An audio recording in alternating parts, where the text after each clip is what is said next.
There's something you described earlier I meant to ask you about. You mentioned that that early on there were parts of your game that are now very strong parts of your game that in the beginning took you a very long time to develop.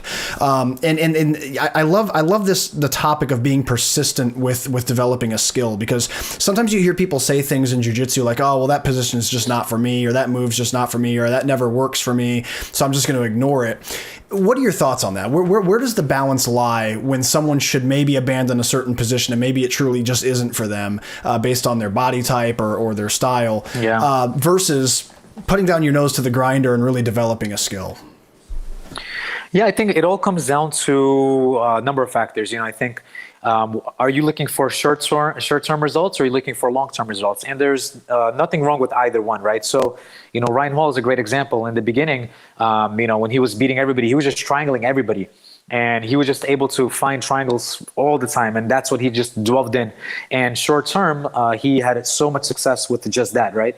But later on, as he started to develop as a fighter and ended up fighting in UFC and stuff, he realized that he had to work on his other skills. And then he started working his top game, his passing, his back takes, and he became a very well-rounded fighter.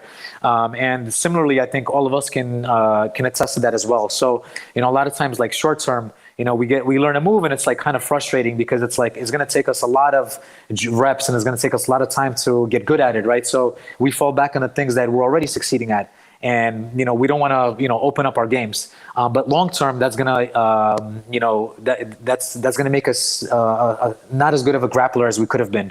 So I think as the years pass and, as you mature as a grappler or a fighter, you need to go back to things that you learned previously and to expand your game and to open up your game. So I think that's as time goes on. That's great. Great answer, man. There's certain aspects of there's certain ways to approach developing a technique. There's going to be theory and studying the actual mechanics of the move. There's going to be putting it in practice in live training against a fully resisting opponent. And then there's going to be drilling with someone who's kind of cooperating, but just letting you get the reps to build the muscle memory. When you started developing your butterfly guard, since you brought that up earlier, what was the ratio between those three things that really did the trick for you, do you think?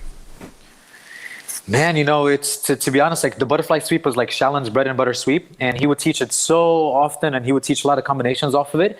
So it was a little bit difficult also to do it in the class because everybody else learned it too, and people also got really good at defending it, right? So it became even harder for me to hit it, and every time I would try, I would fail, and it was just so frustrating. But I always remembered, all the details. I remembered all the things that he told me about it. I understood the position in theory, but I just couldn't, do it in practice.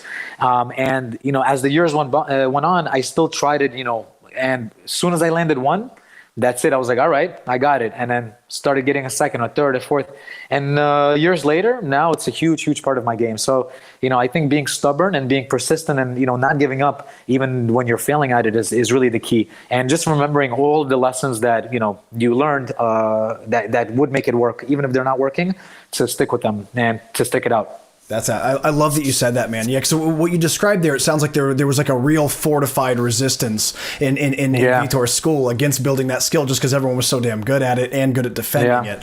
And I think that sometimes people think that like they might hit a wall where they're like, well, if I never get any reps or literally never land this move because everyone's so good at defending it, how in the world am I ever going to build the muscle memory to make it work? And it sounds like what you're saying is that you have to just keep being persistent, and eventually you're going to find the subtle little details that allow it to work, and the subtle little triggers that might exist that make something work despite the fact that someone's defending it. And I imagine that because of that, anyone coming out of Vitor's room probably has a really good butterfly guard compared to a lot of other people that maybe didn't have that same wall of resistance. Do you feel the same? For sure. Yeah, for sure. And it's also interesting, like both Shalin and Marcelo, like before they were both known as, just, really strong butterfly players and looking for sweeps, looking for back takes off of it, right? And then, several years ago, leg lock started trending. And just like everybody else, I was like, all right, I got to learn this stuff. This stuff is awesome. And after I started to learn it, I was like, wait a second, this is just a continuation of all the stuff that I've learned previously, right? So a lot of the fundamentals, to attack legs exist for the basic, butterfly sweep. So, that was another thing that helped me, start to land it, and as I started to attack the legs and stuff like that.